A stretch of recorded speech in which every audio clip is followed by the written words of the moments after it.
Olá, estamos aqui na nossa quinta aula da disciplina de doutrinas da nossa EBED da PIB Floripa, uma matéria histórica aqui dentro da nossa igreja, mas com uma abordagem que eu estou trabalhando nesse primeiro momento, falando de finalidade, doutrina para quê? Por que que eu devo estudar doutrina? Aonde que a doutrina ela é útil na minha vida pessoal, na minha vida em comunidade dentro de uma igreja?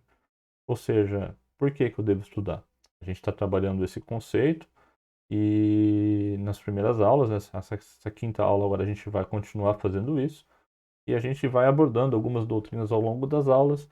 E nas últimas aulas a gente vai fazer um repasse aí do que a PIB já normalmente faz. Então, como normalmente eu faço, a gente vai deixar minha tela pequena para que você continue me acompanhando.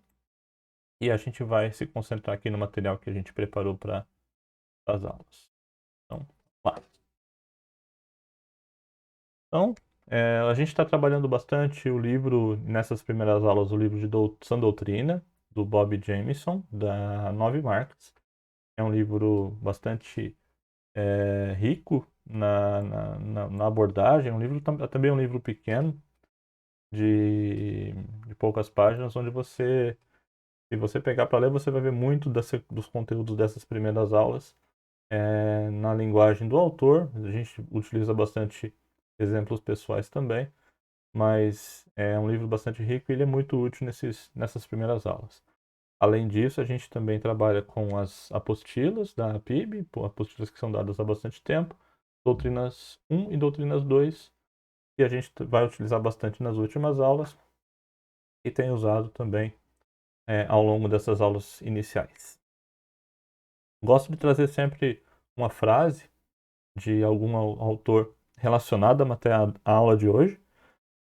A frase que eu trago hoje é do Chesterton, desculpa, Chesterton, desculpa. Esse escritor ele fala que a Bíblia nos ensina a amar o próximo e também a amar os nossos inimigos, uma constatação. Mas ele fala que provavelmente porque eles são, em geral, as mesmas pessoas, o próximo e o inimigo como as mesmas pessoas. Um pouco dessa abordagem tem a ver com aquilo que a gente vai trabalhar hoje relacionado à unidade.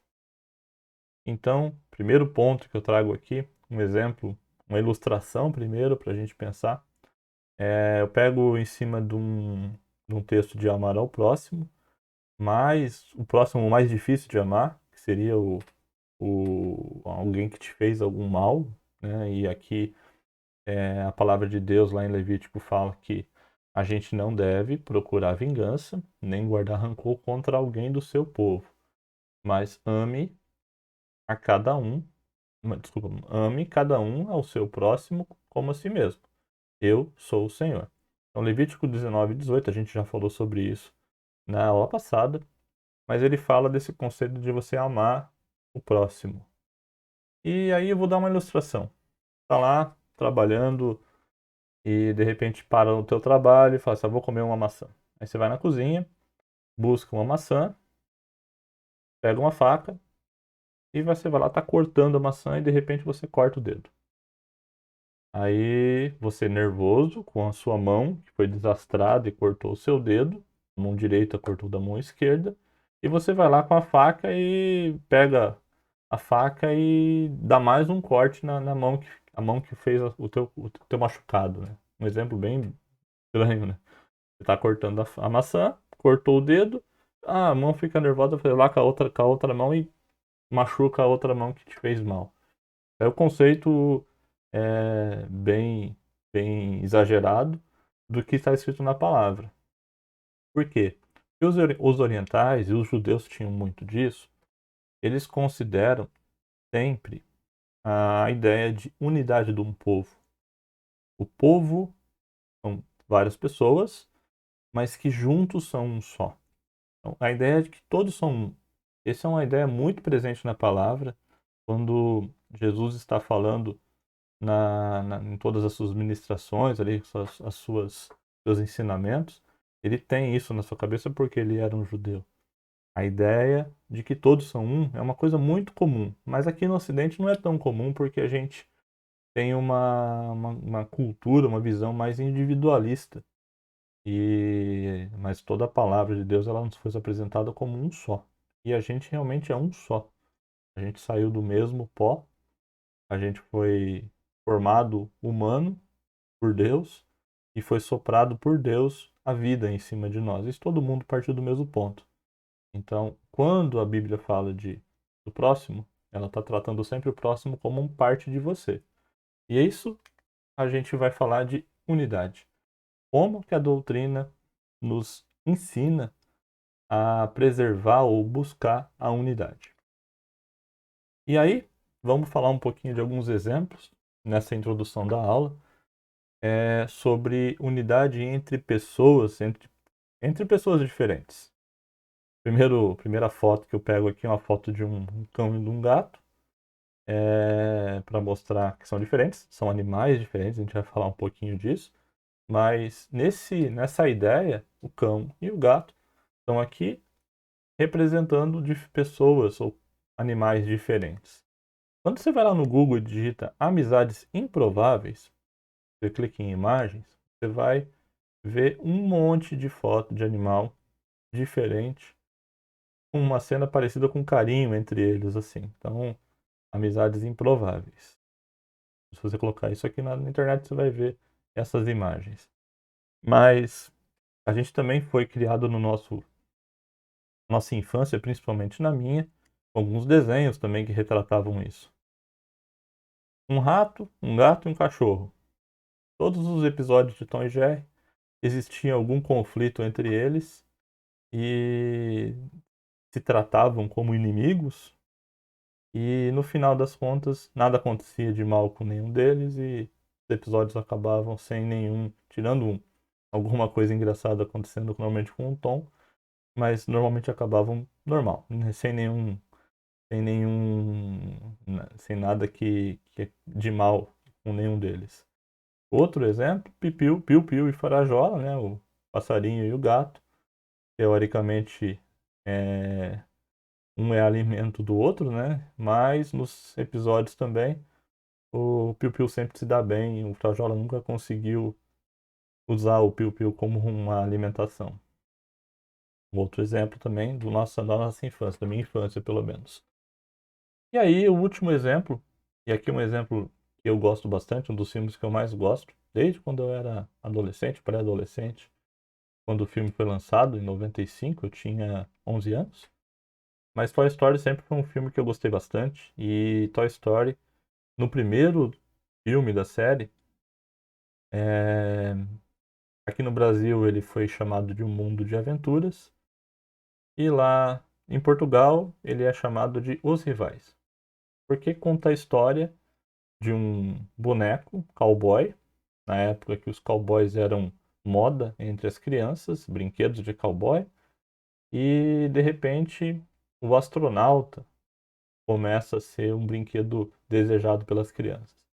E aí o Andy, que é o dono dos brinquedos, ganha um astronauta chamado Buzz Lightyear. E esse Buzz chega naquele quarto cheio de brinquedos e começa a ter um certo ciúmes dos outros brinquedos, principalmente do Woody, que era o favorito do Andy. E aí a trama da história se acontece, mas no final das contas se tornam os melhores amigos, os dois brinquedos, depois daquele filme mesmo e dos outros filmes que vieram na sequência. Por que que eu falo disso? Porque existem rivalidades, existem situações de interesse, situações de raiva que podem e normalmente afastam as pessoas. Aí eu trago um exemplo de futebol, por exemplo. Coisas não comuns, não é muito comum a gente ver torcidas torcendo juntos por assistindo um jogo juntos, por exemplo. Aqui, né, a frase de muitos gaúchos aqui na região da PIB Floripa, e esses gaúchos normalmente vêm com uma herança. Ou é gremista, ou é colorado, ou é torcedor do Internacional. E entre as brincadeiras também existem coisas sérias entre as torcidas e coisas que a gente nem sempre é legal de ver e assistir em campo ou nas ruas quando acontece algum episódio de confronto. Mas aqui nessa foto aqui, somos todos irmãos. A frase dos dois aqui, torcedores, assistindo a um jogo dos dois times juntos. Um exemplo aqui regional, aqui de Florianópolis, né? Um ex-jogador do Avaí, um ex-jogador do Figueirense, conversando sobre futebol, sem nenhum tipo de rusga ou birra entre eles, apesar das torcidas serem rivais. E aqui embaixo, torcedor do meu time, o São Paulo, junto com o torcedor do Corinthians, muito rival lá na capital paulista e em todo o estado, mas aqui mostrando unidade, mostrando amizade, pelo menos aqui, para tirar uma foto na frente de um estádio. O que isso significa? São eventos raros dentro de um universo de futebol, principalmente quando o universo é dentro do campo ali, onde tem a torcida fazendo a sua parte. Isso aqui é uma cena incomum, tão incomum quanto cena de animais diferentes juntos. E aí, se você também buscar também naqueles amizades improváveis no Google, você vai ver esse filme, um filme que vai aparecer como um dos filmes nas imagens ali. E esse filme, que no Brasil chama Os Intocáveis, em Portugal também chama Amizades Improváveis. Conta a história de um homem que estava desgostoso com a vida, totalmente dependente dos outros, porque ele era tetraplégico, ele dependia de outras pessoas para fazer tudo, e arrumou uma pessoa para cuidar bem diferente daquilo que as pessoas que cuidavam do patrimônio, principalmente desse senhor, um cara bem diferente, bem difícil, mas naquela relação estranha que no começo surge uma amizade. É bem legal, um filme bem interessante de se assistir. E outros dois filmes retratam também um surgimento de amizades entre pessoas diferentes, bem diferentes. Um filme mais antigo, que ganhou 3 Oscars, uma senhora e o seu motorista. Conta a história Conduzindo Miss Daisy, é uma história do Morgan Freeman, um dos primeiros filmes do Morgan Freeman, e ele se destaca na academia, e aqui nesse filme ele desenvolve uma relação, pegando um contexto bastante difícil nos Estados Unidos, um contexto de racismo. Ele era um funcionário, um servo de uma senhora rica e branca. E ao longo do filme, a amizade vai surgindo e é muito legal de assistir. Também é um filme que eu recomendo. E o filme mais novo é meio parecido com o conceito do Miss Daisy, mas ele já tem uma abordagem um pouco diferente.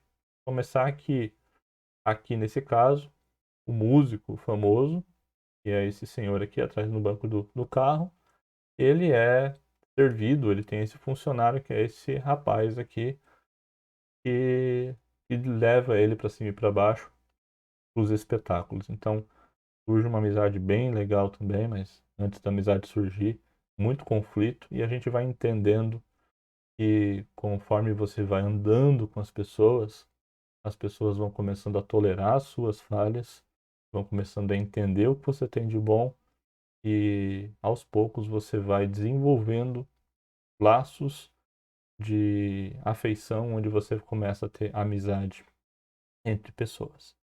Esse é o conceito que a gente vai falar. Como que isso acontece? Aqui tem Jesus na história, mas eu posso trazer aqui o meu exemplo, um exemplo de uma pessoa que é meu amigo, conheci ele dentro da igreja, faz 8 anos já, é o Júlio, e minha admiração por ele começou o vendo pregar, o vendo compartilhar, ainda novo, ainda com bastante inexperiência, como eu também era, e há 8 anos atrás compartilhava a palavra de Deus com bastante amor. E isso me chamava a atenção, a forma com que ele apresentava a palavra.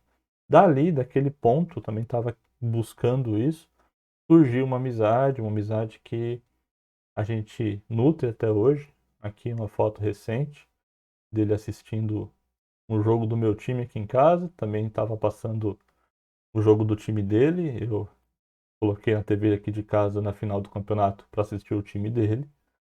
E deixei de assistir o meu time, mas quando o meu time ganhou, eu coloquei lá no canal e a gente comemorou junto. Então, somos diferentes. Gostamos de futebol, temos um amor muito grande por Jesus, a pregação da palavra, o ensino, a gente gosta bastante disso. E somos diferentes. Ele nasceu no Rio Grande do Sul, nasci em São Paulo, tenho gostos diferentes, tenho preferências diferentes. A gente tem algumas coisas, alguns conflitos ao longo na nossa amizade, mas a gente sempre teve unidade nessa amizade. E essa unidade tem uma explicação e a gente vai falar sobre essa explicação nessa aula. E a explicação está aqui. Igreja. É muito fácil você se tornar amigo de pessoas da igreja quando você tem uma coisa em comum, que é o dono da igreja, o cabeça da igreja, que é Jesus. E isso é que faz toda a diferença em qualquer igreja, em qualquer lugar que você esteja.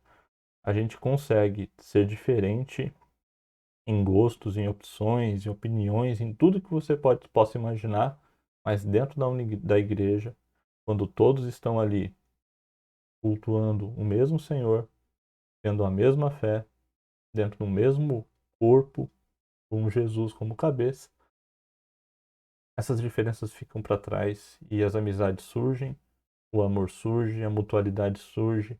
E isso aí é o que é uma das belezas da igreja e é uma das coisas que Jesus fala bastante e nutre bastante entre seus discípulos.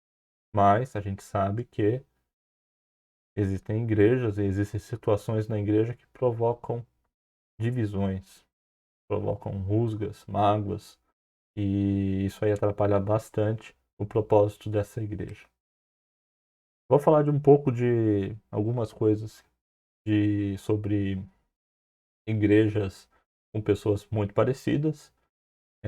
Não vou entrar em mérito de crítica quando, por exemplo, um pastor vai lá numa comunidade indígena, faz lá o discipulado, pregação de Jesus, faz todo aquele processo de evangelização.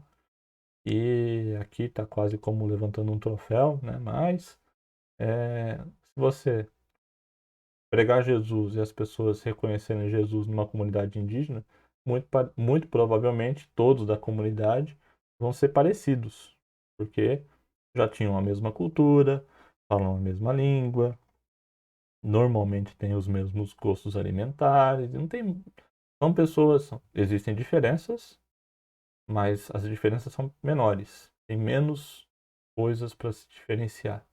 Aqui um outro exemplo de uma freira que também faz a mesma coisa numa comunidade indígena. Um exemplo de uma comunidade, uma igreja que seriam feitas por pessoas mais parecidas. Mas não é assim que nossas igrejas não são formadas, na sua grande maioria, por pessoas tão parecidas. Na história, aqui eu pego uma história fora um pouquinho do nosso país, tem a ver muito com a história americana, mas se você colocar lá Igreja nos Estados Unidos, 1920, no Google, você vai ver dois tipos de igreja. Uma igreja, assim, cheia de homens brancos, normalmente os homens aparecendo, homens na frente das fotos. Mulheres, quando aparecem normalmente mais separadas, mas os homens aparecem mais na frente, destacados. E outro tipo de foto que você vai ver, famílias de negros numa igreja. E nessas igrejas, nessas fotos, dificilmente você vai ver uma pessoa branca. Então, a gente está falando de uma coisa chamada racismo estrutural. Existe nos Estados Unidos, também existe no Brasil, mas aqui a gente está falando de igreja. Você já pensou? Se a gente dividisse a igreja, fazer culto com pessoas de uma etnia, de uma cor de raça, e outro culto com outras pessoas com a mesma etnia e mesma cor de raça. Pensa só que coisa. Então, e infelizmente isso aí é história americana e até hoje eles sofrem com isso e sofrem isso na prática.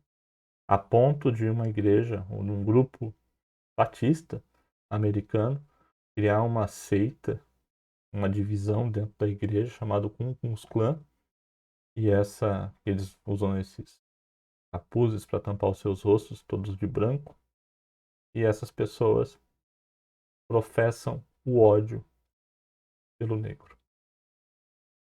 Ali, ó, no ambiente onde está escrito Jesus salva, a gente tem cavaleiros da morte aqui nos púlpitos.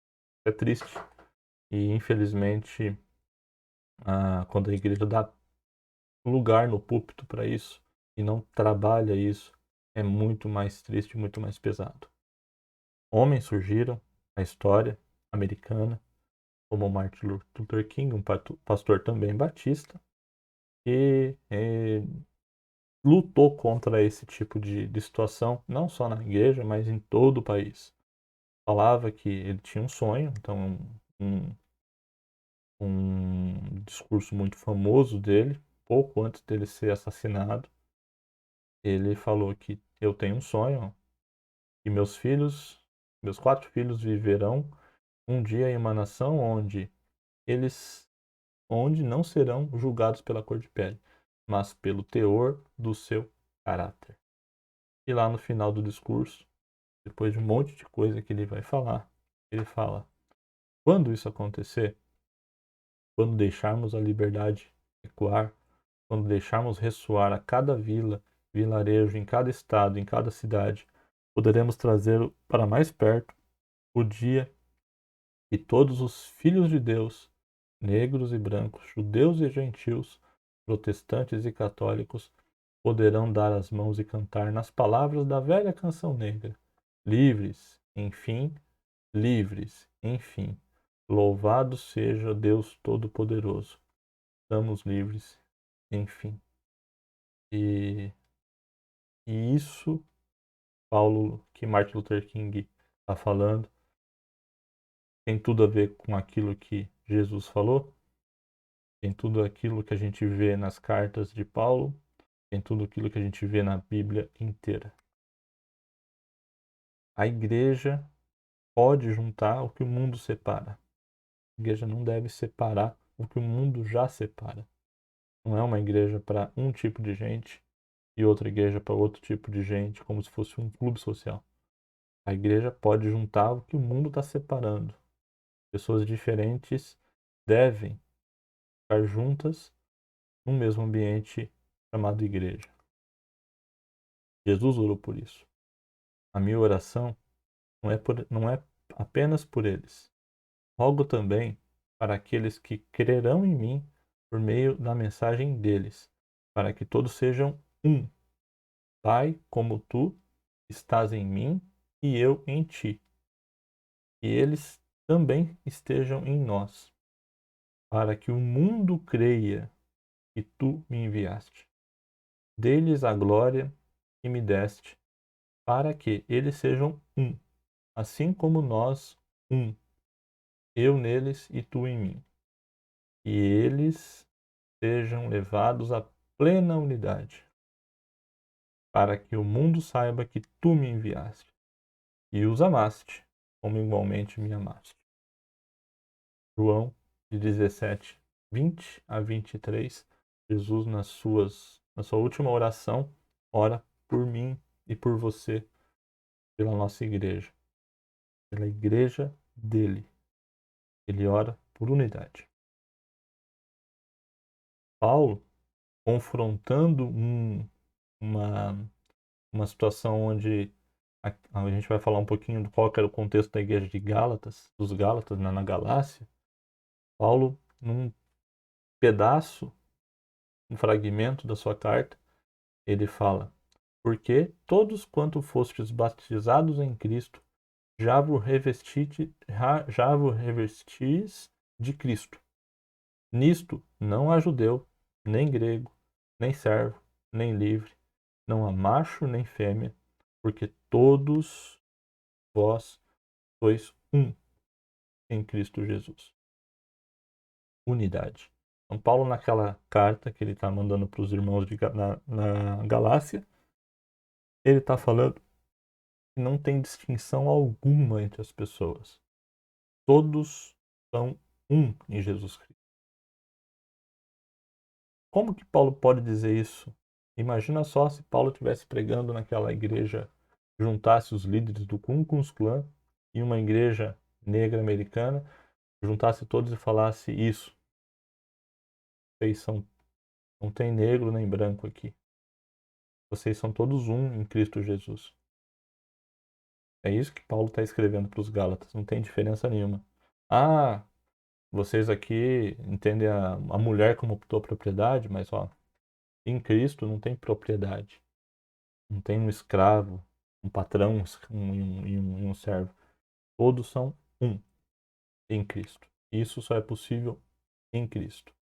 Os Gálatas estavam lá começando a depender depender da circuncisão e do cumprimento da lei para a salvação. Existia uma pregação entre a igreja da Galácia que falava que os gentios, eles não eram judeus, para eles terem a salvação, para eles desfrutarem daquilo que Jesus fez, eles tinham que se circuncidar e cumprir a lei de Moisés, a lei como um todo, para que tivessem a salvação. Mas só vejam só, eles comiam carnes e os judeus não comiam, porque na lei não permitia comer alguns tipos de carne. Eles não respeitavam um dia sagrado, como os judeus respeitavam, que era o sábado. E aí, de repente, vem uma turma de cristãos judeus e fala, ó, tá, vocês agora somos um só, mas para que vocês sejam um, vocês vão ter que fazer isso igual a gente. Vocês vão ter que se converter à nossa religião. A nossa doutrina tem que ser seguida. E Paulo está falando exatamente isso. Eles estavam começando a depender disso para a salvação. E estavam invertendo a ordem. Paulo recorda que eles são declarados justos aos olhos de Deus pela fé em Cristo e não pelas obras. Não precisa fazer nada para ser declarado justo aos olhos de Deus. É só pela fé. E aí, nessa consequência, aqueles de origem judaica, convertidos ao judaísmo, cumpridores da lei, que viviam entre eles, não tinham por que se considerar superiores aos irmãos gentios, porque eles estavam se considerando superior. Saber então que os da fé é que são filhos de Abraão. Falavam as palavras. A doutrina da justificação, que é o que a gente acredita e a base da nossa fé, a justificação em Jesus, é exclusivamente pela fé e o fundamento da unidade da igreja. Todos aqueles que se aproximam de Cristo, confessam a sua fé por meio do batismo, se revestem de Cristo. E eles são herdeiros de todas as promessas de Deus. E com todos na igreja, a gente se reveste em Cristo e somos um em Cristo. Cristo é a única entrada para você fazer parte da igreja. Você não precisa cumprir nada. Não precisa guardar um dia especial, não precisa deixar de comer um alimento, não precisa. Você tem, lógico, algumas coisas que a gente vai acabar abandonando, mas isso não tem nada a ver com religião. Isso tem a ver com a transformação da nossa mente que a gente tem em Jesus. Mas não falando de religião, um dia sagrado, coisas do tipo. Para entrar na igreja não precisa fazer nada, só precisa ter fé. E a fé não vem de nós, a fé vem de Deus. A união da igreja está fundamentada na origem da doutrina da justificação, que é pela fé. E uma das muitas formas pelas quais a sã doutrina existe para a unidade. Isso é uma das formas, talvez a principal, a justificação, essa doutrina da justificação, como uma das doutrinas que dão alicerce para a nossa unidade, para a gente buscar a unidade dentro da igreja. Então, chegamos ao título da aula, né, que a sã doutrina existe para a unidade. Então, a unidade, ela tem essa base que é a doutrina, e a gente falou de justificação. Paulo fala também, a gente falou de uma carta aos Gálatas, agora a gente vai falar da carta aos Coríntios. Lá em Corinto, Paulo escreve uma carta na verdade, 2 cartas, porque a igreja tinha alguns problemas, e problemas que a gente pode ver em igrejas que a gente conhece ou já passou, ou a gente vê, às vezes, na nossa própria igreja algumas situações, mas as pessoas, somente os líderes da igreja e nós, membros, temos que identificar os problemas e ser parte da solução deles sempre. Porque isso é unidade, a gente tem que buscar a unidade. Paulo, quando escreve aos Coríntios, ele está primeiro expondo talvez um dos principais problemas. Cada um de vós afirma: eu sigo Paulo. O outro: eu sigo Apolo. O outro: eu sigo Cefas. O outro: eu sigo Cristo. Aí Paulo, será que Cristo está dividido? Foi Paulo crucificado por vós? Ou foi Apolo? Ou foi Cefas? Quem que foi crucificado? Você foi batizado em nome de Paulo? Então Paulo está deixando bem claro aqui que não são pessoas que lideram a igreja. Não são pessoas que foram justificadas pela igreja. Foi Jesus. Quando a unidade da igreja em Coríntios é colocada em risco, Paulo ele vai lançar mão da doutrina, fundamento teológico, para trazer de volta ela ao plano de Deus, a igreja. Como ele faz isso? Aqui alguns pontos que a gente pode abordar, mas você pode ler os capítulos inteiros. Você vai ver no capítulo 12 Paulo falando sobre o corpo de Cristo, onde ele vai dar exemplos de como que o corpo de Cristo funciona, qual que é o papel de cada um e como todos são importantes. No capítulo 15 da primeira carta também de Coríntios, ele vai falar da crucificação de Jesus, uma das bases. A gente acabou de falar de justificação, mas todo esse plano da salvação passa por isso. No capítulo 15 ele explica bastante sobre isso. E no capítulo 13, capítulo que muitos leem em casamento, falando do amor, uma carta bastante famosa, mas Paulo está falando naquela carta para aqueles irmãos da igreja a importância do amor, que vai muito além do discurso, vai muito além de, de boa ação, vai muito além de tudo. O amor, ele rege o relacionamento entre as pessoas. E isso aí fica bem claro. A gente falou na última aula, na aula 4, sobre o amor. E aqui na carta de Paulo, no capítulo 3, ele vai falar desse amor dos cristãos na igreja. Paulo, no capítulo 4 de Efésios, ele vai falar também da mesma forma sobre a unidade da igreja. Primeiro versículo do capítulo 4, ele fala sobre exortar a igreja, ele exorta a igreja a caminhar de modo digno ao nosso chamado. Então ele está exortando. Como que a gente caminha? Que modo digno é esse? Sendo humildes, gentis, pacientes, suportando uns aos outros em amor, buscando diligentemente manter a unidade do Espírito no vínculo da paz. Versículo 2 e 3. Paulo está falando que caminhar de um modo digno tem a ver com humildade, gentileza e paciência, amor uns aos outros, suportando uns aos outros em amor. Então, tem tudo a ver com um modo digno ao nosso chamado. Há um só corpo, há um só Espírito, como também fostes chamados em uma só esperança do vosso chamado, há um só Senhor, uma só fé, um só batismo, um só Deus, um Pai de todos, e é sobre todos, por todos e está em todos. Efésios 4, de 4 a 6, a sequência do que a gente está lendo. É tudo um. A gente está falando aqui de unidade.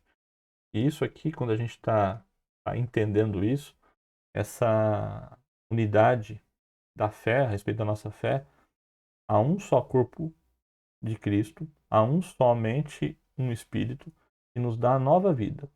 Há apenas uma esperança para a qual fomos chamados. Há somente um Senhor Jesus Cristo. Há uma só fé e nesse Senhor há um só Pai acima de todos. Apenas um Pai. Há um só nome acima de todos. E o Pai, o Filho e o Espírito Santo são um só Deus. A unidade da igreja está fundamentada na fé, na unidade dessa fé. A gente é, portanto, chamado para preservar o vínculo de paz que nos une e a unidade que nos foi dada pelo Espírito. Pelo Espírito a gente recebeu a unidade. Então, uma vez que a igreja é de fato uma, a gente é chamado para ser um. E isso aí é o que a gente mais precisa dentro de uma igreja. Outro contexto aqui, um contexto de como que a doutrina da unidade nos ajuda a consertar um problema quando ele acontece, quando a igreja já está dividida. O que a gente tem que fazer? Então, aí a gente vai para outra carta. A gente está falando na igreja, se você tem acompanhado os cultos da nossa igreja, a gente tem falado bastante sobre a questão da unidade também. E a questão da unidade também nas cartas que a gente está lendo agora, o pastor tem lido a carta de Filipenses. A gente já passou. Então, algumas coisas já foram faladas aqui no versículo, desculpa, no capítulo 2. A gente vai falar um pouco desse capítulo 2 nesse pedaço da aula. E ele é um dos parâmetros que a gente utiliza para relembrar como a doutrina serve para a unidade. Portanto, há uma exortação em Cristo. Se há alguma exortação em Cristo, alguma consolação do amor, alguma comunhão do Espírito, algum afeto e compaixão, completai a minha alegria, tendo a mesma opinião e o mesmo amor, estando pleno acordo em um só pensamento. Que isso? Nada façais por contenda ou por vanglória, mas com humildade considerai os outros mais importantes que a vós. Cada um de vós olhe para os seus próprios interesses, não olhe só para os seus próprios interesses, mas também para os interesses dos outros. Essa unidade, né, da doutrina e a unidade da exortação que Paulo está fazendo é bem estreito esses pontos. A gente, quando recebe a mesma mente de Cristo, bem como o seu exemplo na comunhão com o Espírito, tudo porque ele se humilhou em sacrifício por nós. Sequência do capítulo 4, desculpa, do capítulo 2 de Filipenses. E aí chega no conceito da quinosis, ou do esvaziamento. Fala do esvaziamento de Cristo. Como que Cristo, sendo Deus, se humilhou, desceu se encarnou em forma de servo, serviu a todos, teve a pior morte possível na época, por nós, por amor. Que é isso? Quinosis. Quinosis é esse esvaziar. E a gente nunca no capítulo 2 de Filipenses é um conceito bastante aplicado. Quinosis é um ato de esvaziar a si mesmo sem perder a própria identidade, para se fazer abertura ao outro e se encontrar no outro. Jesus se esvaziou, sendo Deus, para ser 100% homem.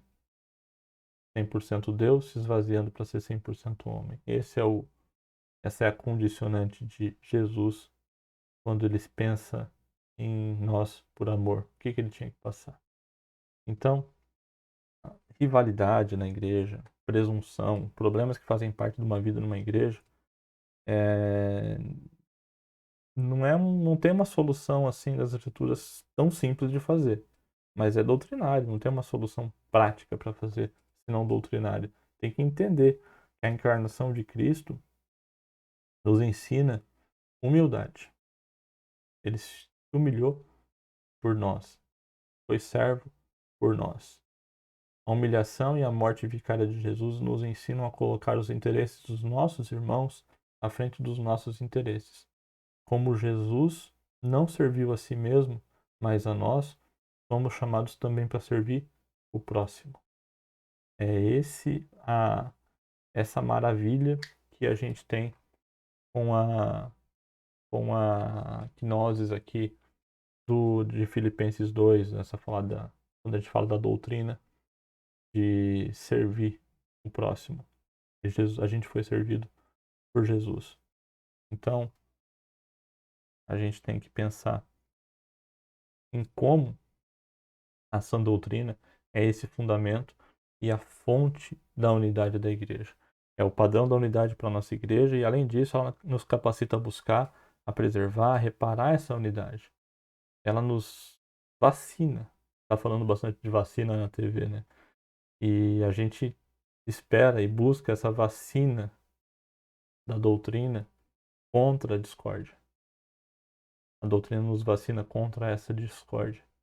Ela arrefece as chamas, então ela apaga as chamas da rivalidade que surge, daquela preferência de Paulo, Apolo, Cefas, ela tira isso, ela dissipa essa neblina e pega tudo que está rasgado, nos dá uma linha, uma agulha, e a gente é convidado por Jesus a começar a costurar, a restaurar o tecido, restaurar o pano, restaurar a igreja.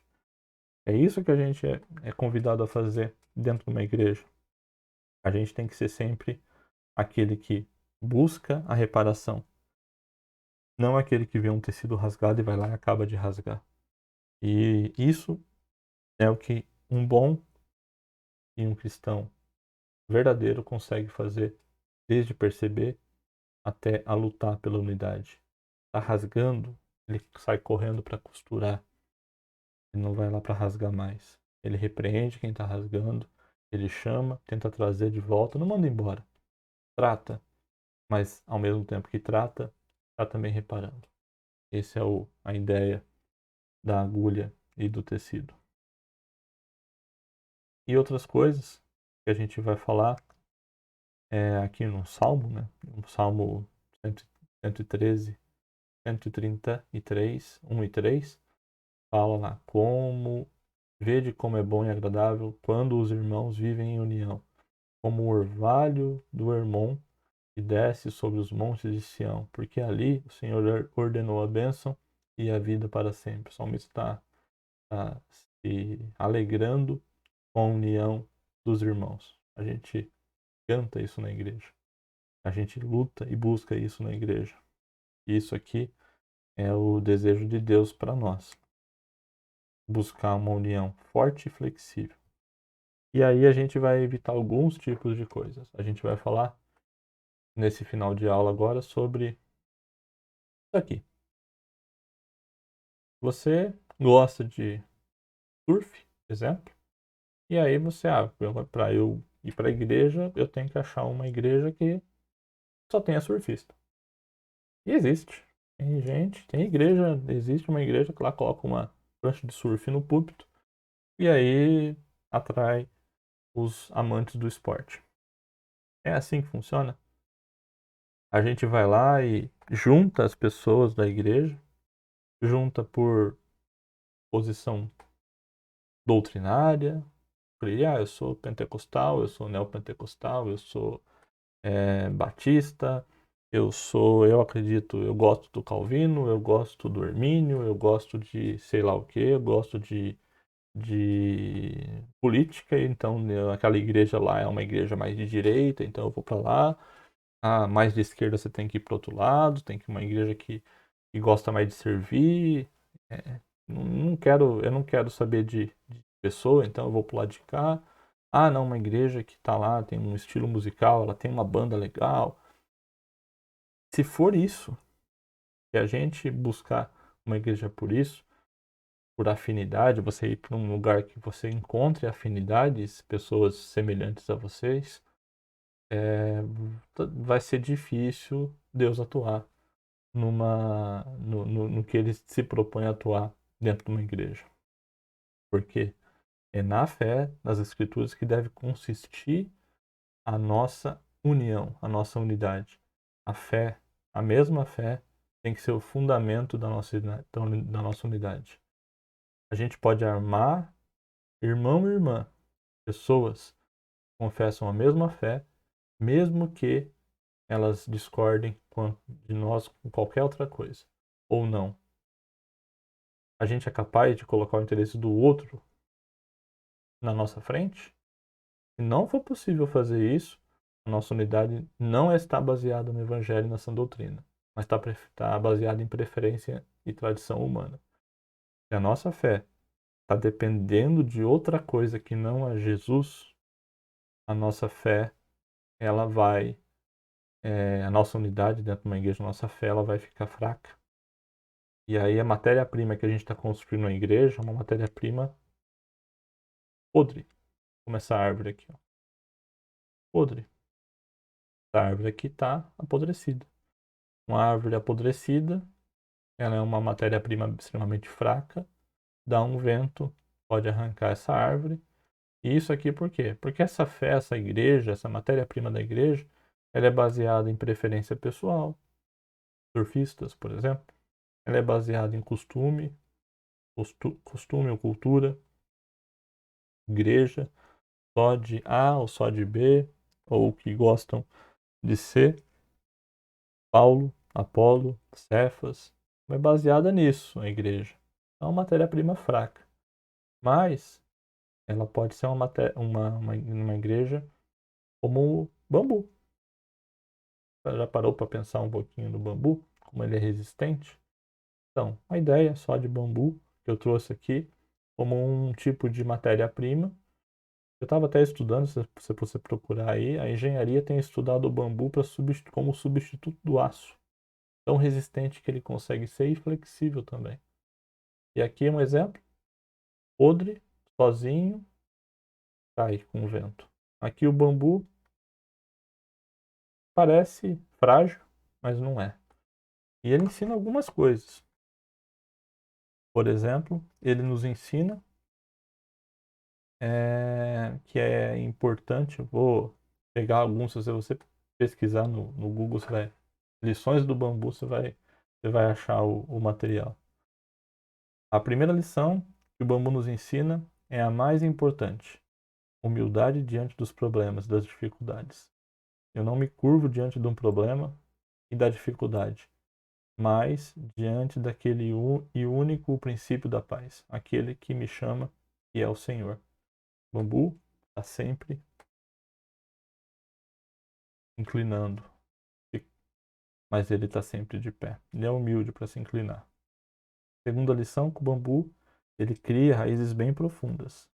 É muito difícil arrancar um bambu, porque ele tem para cima o que ele tem para baixo também. Então, tudo que você vê para cima, ele está para baixo também. Você precisa aprofundar a cada dia nas raízes de Deus na oração. Um paralelo que a gente pode fazer. Outra lição, você não vê pé de bambu sozinho.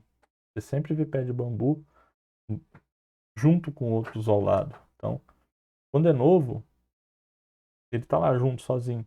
Mas quando ele cresce, ele permite que outros nasçam do seu lado, lado a lado. Sabe que vai precisar deles. Eles sempre estão grudados uns aos outros. Tanto que, de longe, parecem uma árvore. Às vezes tentamos arrancar um bambu lá de dentro. Cortamos e não conseguimos. Os animais mais frágeis vivem em bandos, para que desse modo se livrem dos predadores. Assim que funciona. Somos pequeninos dentro de uma igreja, mas juntos a gente tem força. Não força para atacar ninguém, mas força para ajudar um ao outro. Uma outra lição, a quarta, o bambu ensina que não cria galho. Eles não criam galhos. O bambu não tem galho. Nasce essas florzinhas do lado aqui, nos nós, mas não tem galho. Por quê? A meta do bambu é o alto, crescer. Ele vive na moita na comunidade e o bambu não cria em galhos. Eles não perdem tempo da vida tentando proteger os galhos que eles criam. Eles são um só.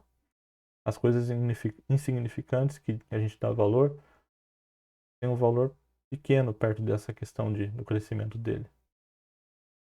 A outra questão aqui, a quinta, é que o bambu é cheio de nós. Esses nozinhos aqui, ó. Nozinhos aqui do bambu. São vários nozinhos que tem. Ele é oco por dentro, né? Se pegar um bambu, vai ver que ele é oco por dentro. E os nós ajudam ele a ter firmeza quando ele vai crescendo. Os nós, às vezes, são problemas, são dificuldades que a gente tem. E o nós, né? Nós podemos nos ajudar e nos ajudam a nos criar força, ajudar a gente a criar resistência. A sexta lição, que o bambu é oco, ele é vazio e vazio para ser preenchido por alguma coisa. A gente dentro da igreja também entra vazio, carentes do Espírito Santo. Com eles preenchendo o nosso coração, a gente consegue viver em unidade também. A gente tem que entrar e tentar trabalhar numa igreja com esse espírito vazio. Deixar Deus preencher você e Deus te conduzir. A gente leu a carta de Efésios, de Paulo, e Paulo, no capítulo seguinte ali, ele vai falar de como que a gente é guiado pelo Espírito, como a gente deve ser conduzido pelo Espírito. O Espírito, ele nos leva para um lugar que a gente precisa chegar, que é em Jesus. E por fim, a última lição é que o bambu sempre cresce para cima, buscando coisas do alto. Mas eu achei interessante falar disso, porque a sã doutrina, ela é essa essência no centro da nossa igreja, e a gente busca unificar as nossas igrejas em torno de uma doutrina bíblica. Porque se a gente depender de costume, cultura, visão política ou qualquer outra coisa, a gente vai viver em guerra, vai viver em discussões. E é isso que a gente tem que evitar a todo custo dentro de uma igreja. E dentro da nossa vida também, porque isso não é bênção para ninguém.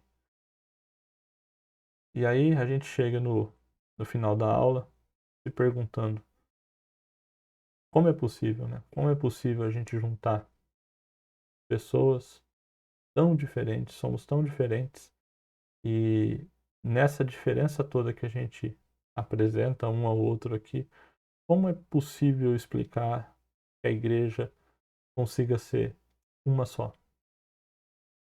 É uma coisa que desafia a explicação. E é tão legal quando a gente vê dentro da igreja pessoas diferentes juntas numa rodinha de oração, pessoas diferentes conversando no final de um culto, pessoas que fora da igreja, um é um empresário bem-sucedido, o outro é um desempregado buscando emprego há meses, e ali no final do culto eles conversam, desenvolvem uma amizade, independente de qualquer coisa. Um tem uma história, o outro tem uma história, e aí você fala, mas como assim? Como é possível pessoas com histórias tão diferentes se darem tão bem? É, a unidade, ela desafia isso, e era assim que era para ser mesmo. A unidade na igreja movida pela doutrina, ela desafia qualquer razão humana. Somente Deus pode entrelaçar um em um só corpo, judeu, gentil, escravo, livre, democrata, republicano, negro, branco, qualquer coisa, esquerda, direita, a gente está falando dessa polarização na última aula, eu falei um pouco, junta isso também no mesmo lugar, e a gente tem isso. Preferem ensinar o filho em casa, os que preferem ensinar o filho na escola, a gente também tem isso dentro da nossa igreja. Então, o tal do homeschooling, pessoas que acham que isso aí é ruim. E essas mães que uma acredita numa coisa e a outra acredita em outra, se reúnem e em Cristo conseguem conviver sem criar atrito, sem criar rivalidade. Mas isso só é possível se estiver em Cristo. Deus faz isso por meio do Evangelho, por meio de Jesus, pelo qual todo aquele que coloca sua confiança em Cristo é considerado justo e acolhido por seu povo. E a isso faz com que a gente seja um. Por isso, especialmente hoje, nessa aula, queria que você colocasse a sua igreja, se for a nossa igreja, colocar essa igreja de Jesus em oração,